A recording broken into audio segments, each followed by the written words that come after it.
اور اسی سلسلے میں وہ نئے چیف کے آرڈر ڈسوبے کرتے ہوئے عمران خان کے خلاف پروپیگنڈا چلا رہے ہیں. آئندہ آنے والے دنوں میں مجھے بھی کہا گیا آپ کی بھی کوئی ویڈیو آڈیو جوڑ توڑ کے نہیں نکالیں گے. ایک اور پہلے بہت سی نکال چکے ہیں, بڑے چینلز پہ چلا چکے ہیں. آج عمران خان کے خلاف آڈیو نکلی ہوئی ہے, کہتے ہیں ابھی آپ کی نکالیں گے, آگے آڈیو ویڈیو مزید نکالیں گے, ڈسکریڈٹ کرنے کی کوشش کریں گے, چینل ڈاؤن کرنے کی کوشش کریں گے. ٹویٹر کو ہر دوسرے دن خط لکھتے ہیں اپنے. یہ ابھی جو ہے نا آخری جو تڑپ رہے ہیں نا,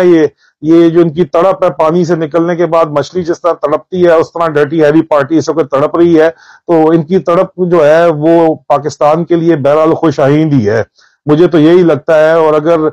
یہ آپ نے تالاب صاف کرنا ہے تو تالاب سے پھر مرا ہوا کتا تو نکالنا ہی پڑے گا. اور میں آخر میں پھر دوبارہ یہی کہوں گا جنرل سید عاصم منیر احمد کو کہ sir just play on front foot, don't worry about them. The entire army will stand behind you, the entire nation will stand behind you if you are serious in doing what you are saying you are serious in doing. آپ change جو لانا چاہتے ہیں اس میں فوج بھی آپ کے ساتھ ہے, قوم بھی آپ کے ساتھ ہے. بسم اللہ کریں, ان کی ایسی کی تیسی. انشاءاللہ بشرط زندگی بہت جلد دوبارہ آپ لوگوں سے ملاقات ہوگی. فی امان اللہ.